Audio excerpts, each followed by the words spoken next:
Um, so let's come to this. I've been pondering this for quite some time, but mostly over the past few days, actually. Um,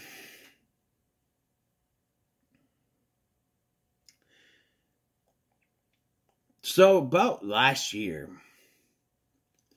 I announced I was going to do a series on certain shows from Nickelodeon.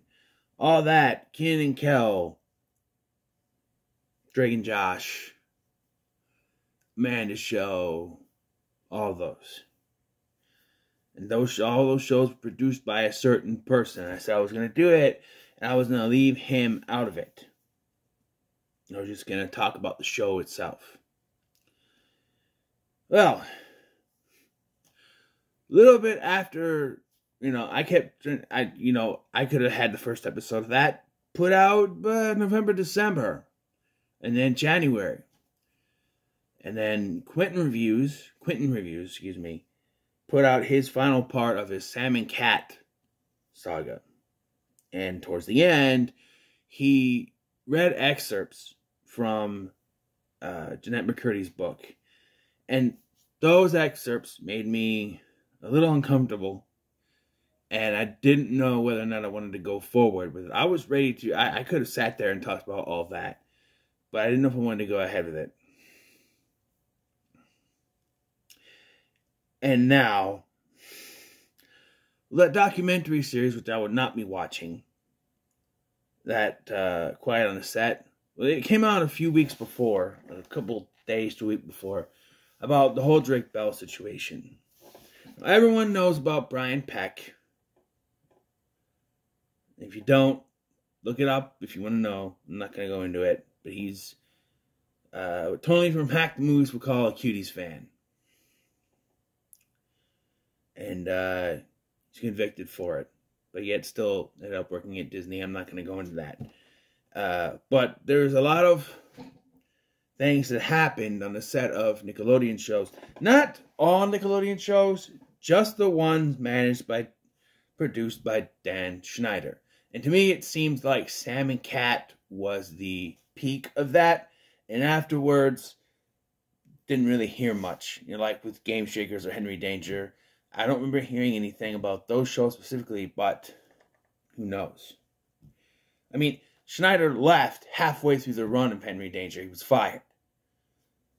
And then Game Shakers was canceled shortly after that. So, and he had no inclusion on the spin-off show, Danger Force. So, I mean, I could talk about Henry Danger and might be okay with talking about Game Shakers, but I don't know. You haven't figured it out, I'm not going to be talking about those shows. I'm not comfortable talking about those shows because I feel like there will be some sort of thing hanging over me. A Dan Schneider, Brian Peck shaped thing hovering over me. Now, that does not mean I'm not going to stop talking. That doesn't mean I'm going to stop talking about Nickelodeon as a whole. No. Just those specific shows. And those being all that, Amanda's Show, Kenan and Kel. It hurts me in my heart, man, because I loved those shows so much growing up. Drake and Josh, specifically. Probably never talk about that show again, and it sucks because I loved that show growing up. It was a show that made my brother and I bond together. Zoe 101, iCarly, Victorious, Sam and Cat, and maybe those last two that I mentioned before.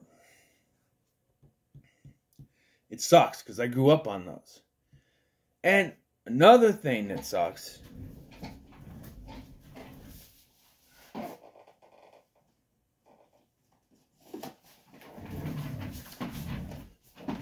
Good Burger.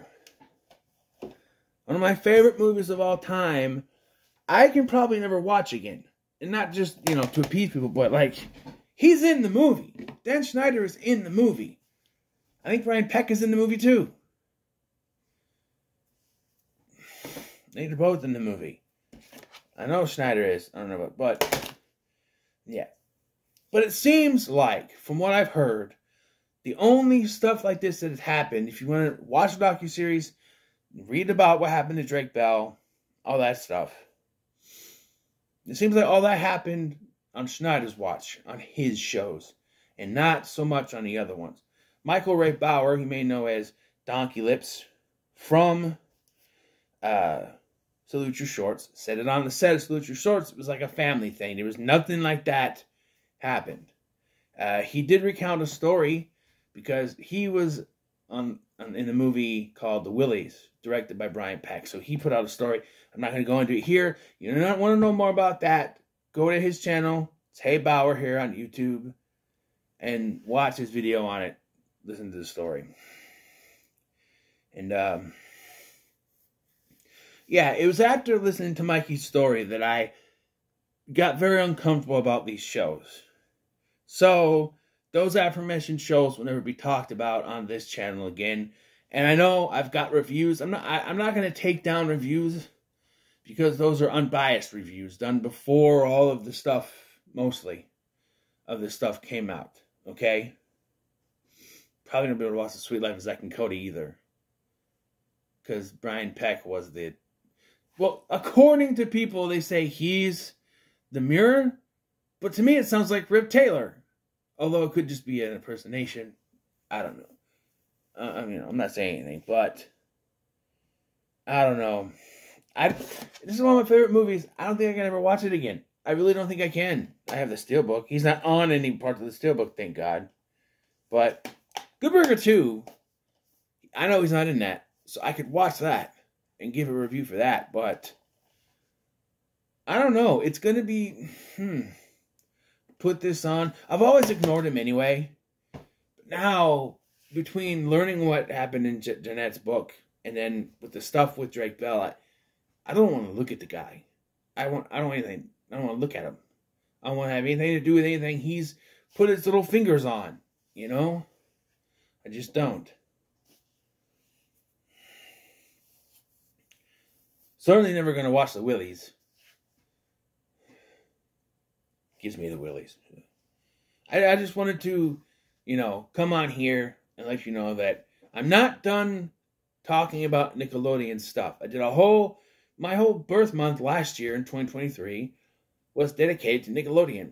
And I stand by that because it seems like these Dan Schneider shows are the only ones. Like the Scott Fellows ones, the ones produced by Scott Fellows, like Big Time Rush or Ned's Declassified, seemed like they all had good time on the set, Nothing bad about it.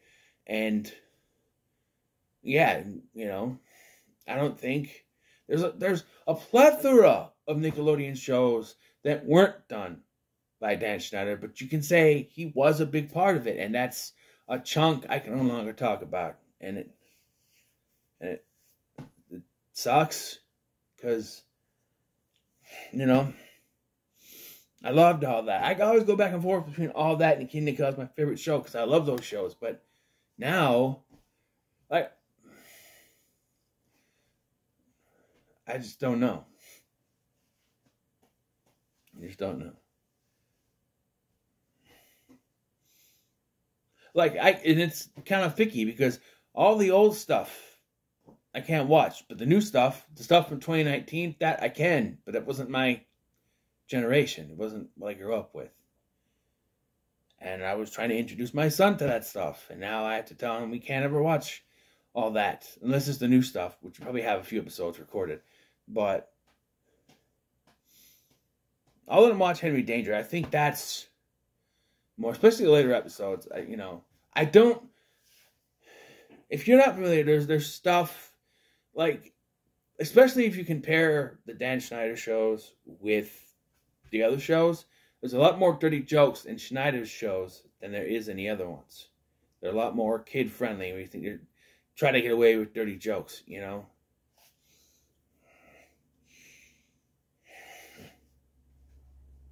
I called out one in my review of Drake and Josh Go Hollywood where Megan, talking about Drake and Josh, says, "Those dumb boobs," and the flight attendant looks down. I thought that was a good joke. Now, I don't know. I don't know anymore. I can't credit him. I don't want to credit the guy for a joke, okay? I just, no. Excuse me.